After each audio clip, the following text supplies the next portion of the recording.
Hola, ¿qué tal? Buenos amigos. Bienvenidos a otro Sin Mentiras con Dan. Hoy quisiera hablarles de algo que me pasó.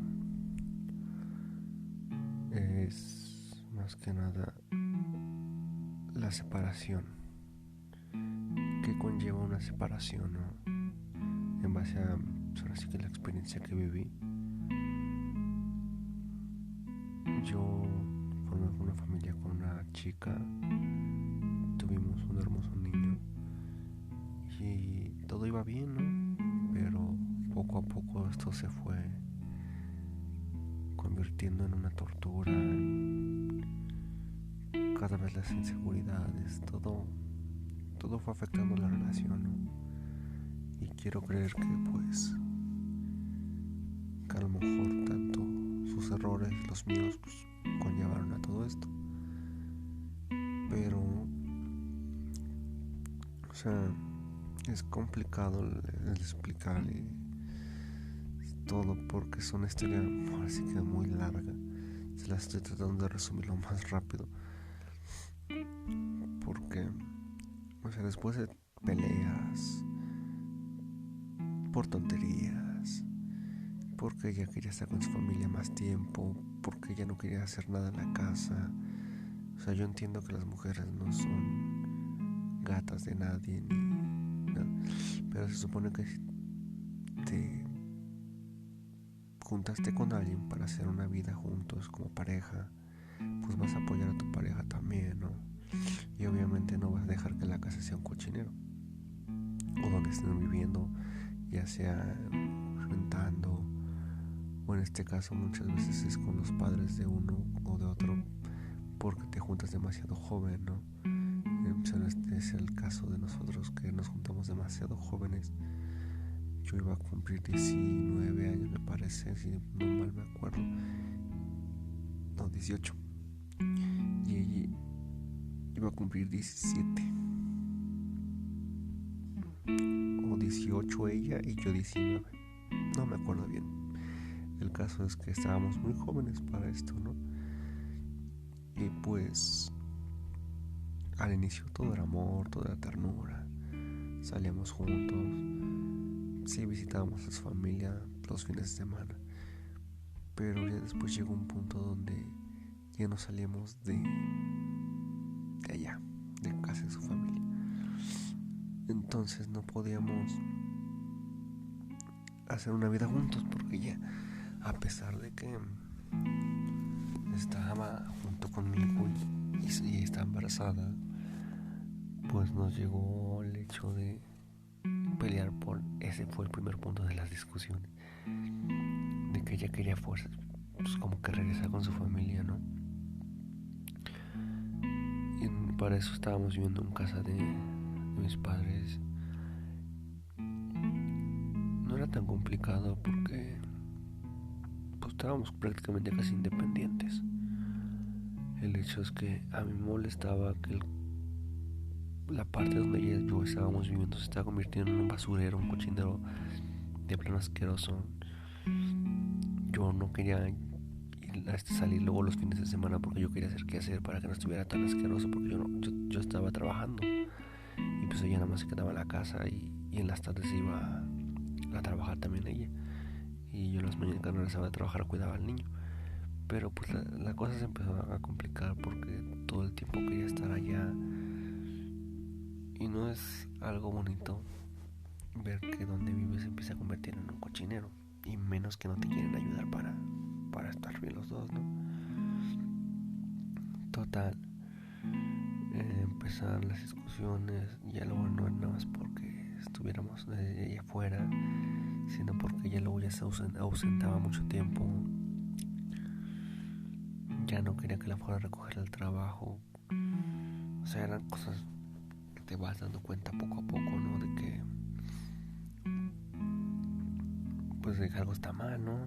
Y tú crees que todo está bien, pero no, te están montando el cuerno horriblemente para así, te están montando el 4.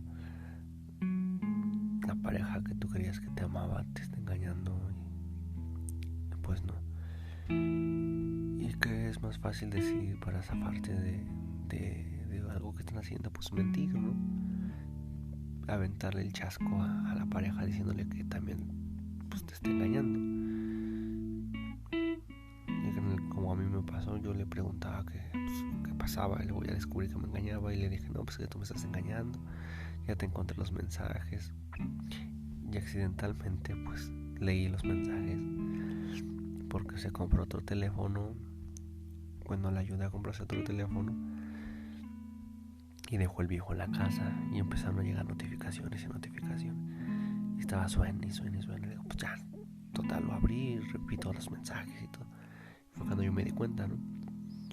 Pero sí, yo le comentaba y le decía, oye, esto no está bien lo que estás haciendo. Digo, somos una familia, tenemos un hijo, no puedes estar haciendo estas cosas. Y pues ya totalmente acabé con explotar en ese momento y enfrentarla, y ella, su comentario y todo fue es que tú también me lo haces, por eso yo te lo estoy haciendo, para que veas qué es lo que se siente. Y yo en ese momento no estaba más que con ella. De hecho, cuando empecé a salir con ella, hasta mis amigos, dejé de salir a fiestas, a convivencias. Prácticamente en mi vida era estar encerrado con ella y con el niño, y si llegamos a salir era muy rara la ocasión, y si salimos era fuerza nada más con su familia. Yo luego optaba porque ella se fuera con el niño a ver a su familia, y yo me quedaba en la casa porque yo no quería ir, más que nada porque no me gustaba estar con su familia, por el hecho de que pues para mí no son personas correctas, ¿no?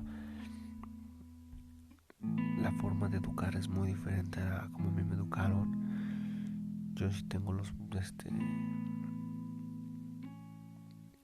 así como que principios éticos, no sé cómo decirles, pero en total, al punto en que voy es que la separación a últimas a mí no me afectó tanto, porque a lo mejor yo en ese momento yo ya estaba, o a lo mejor dolido, porque yo ya sabía que me estaba engañando,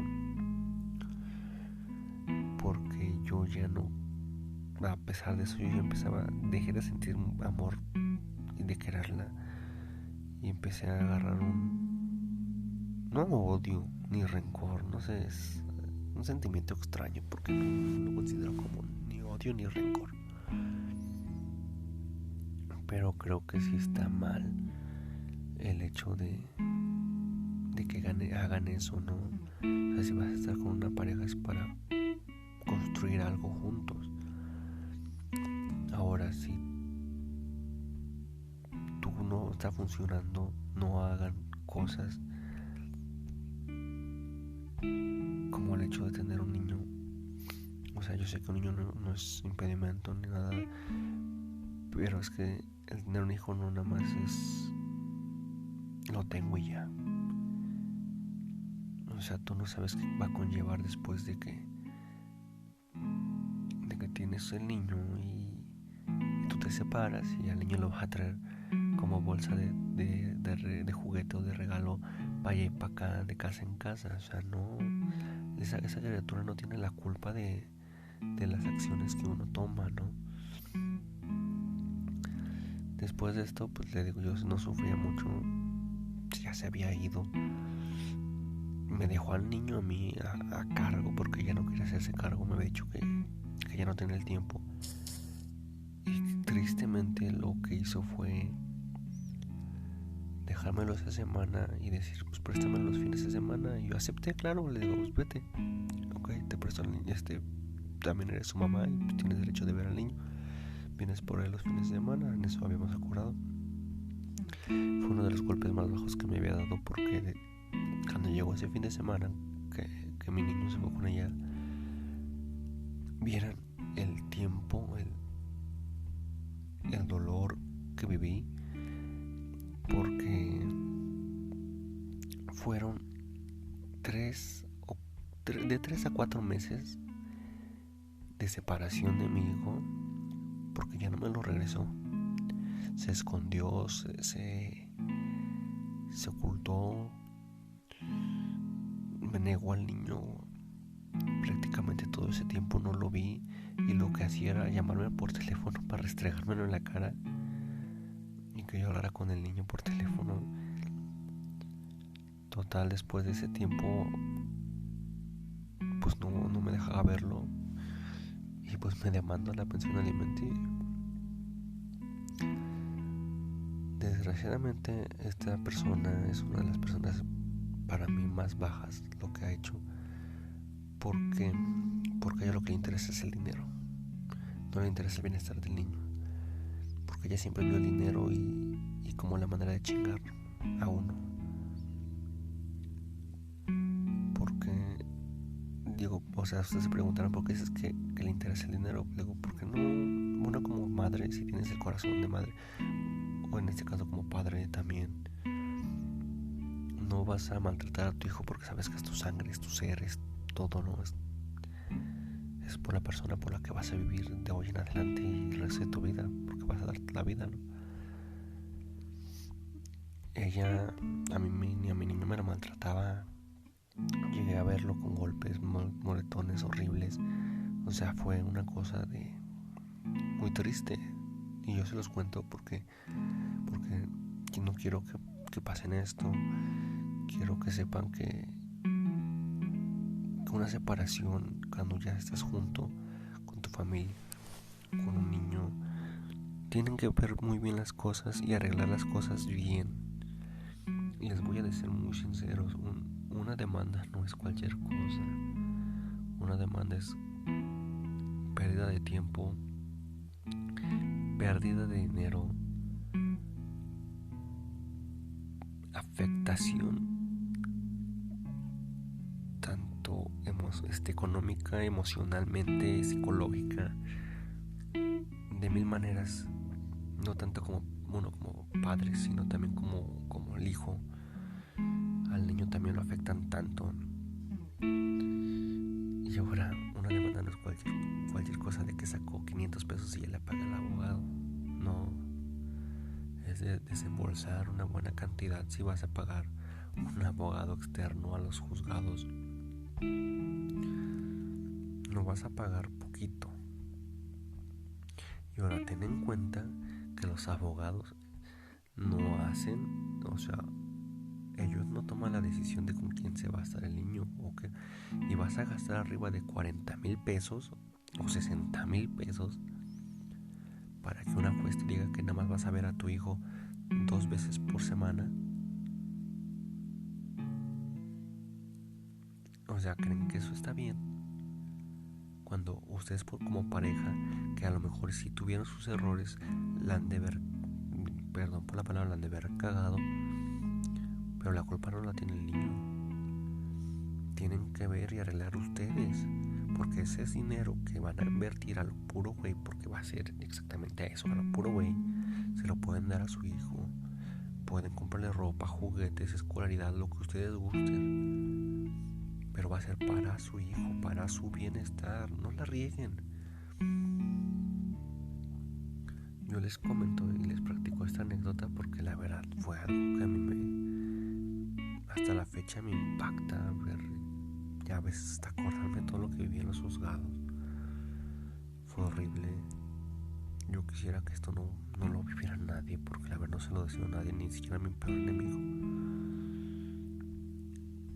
Tienen que ver y pensar bien las cosas, porque hay muchas cosas en esto que los afecta tanto a ustedes como les afecta también a los niños, y los niños no tienen la culpa de nuestras equivocaciones, ya sea como jóvenes, porque ahorita últimamente yo he visto que de plano de un 100%, casi el 80% de las parejas son niños, adolescentes, como yo lo fui en su momento. Uno dice, es que yo a los 18 ya soy adulto. No, mijo, no eres adulto. Tú a los 18 eres apenas un niño que empezó la adolescencia. No eres un adulto. Todavía no entiendes ni sabes la magnitud de ser un adulto. O sea, y está bien grueso el asunto. Yo no tiene mucho que apenas empecé que me cayó el 20 de saberlo. Y dirán, ay no, qué dramático. Le digo, no soy dramático, la verdad soy realista. Y yo la verdad quiero compartirles esto porque hace poco vi 2 amigas mías que decían que nunca iban a tener hijos. Y ahorita las suyas ya están embarazadas. Y están, sin mentirlos, yo a esas chicas las acabo de casi, no tiene mucho que las conocí. Una tiene 18 y la otra tiene 19. Y yo les comentaba mucho, saben que tengan cuidado, diviértanse, vivan su vida, hagan infinidad de cosas, salgan a fiestas, gocen la vida. Porque no las quiero ver un día de estos metidas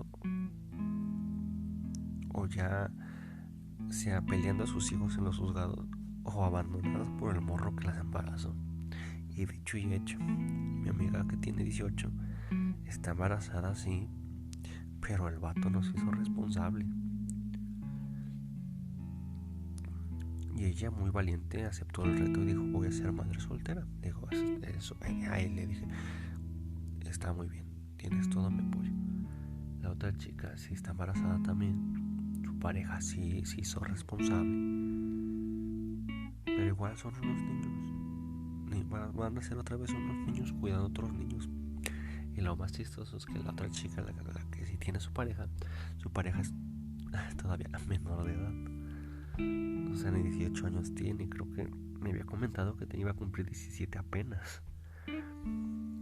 O sea, nada más vean el caso de dónde llegan. O sea, tienen que cuidarse, diviértanse, jueguen de todo, hagan de todo. No necesariamente tienen que tener relaciones sexuales para divertirse.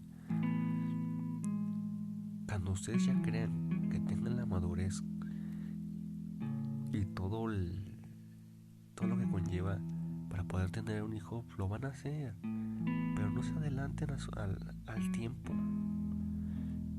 El tiempo, va a sonar muy religiosa, perdón. El tiempo de Dios es perfecto. No lo quieran manipular a su gusto. Vivan como lo tengan que vivir. Gocen todo el tiempo del mundo. Solamente sí les quiero decir que esta anécdota que les cuento no solamente es para que vean que una separación afecta tanto a uno como persona como a los niños, sino para que no caigan en esto. Es un consejo que quiero darles. Quiero que lo tengan en mente y puedan sacar de esto que les cuento algo bueno. Espero que les haya gustado y pues esperen el siguiente capítulo. Comenten si quieren de qué quieren que hable la siguiente vez y podremos hacer algo bueno, ¿vale? Entonces, saludos y hasta la próxima.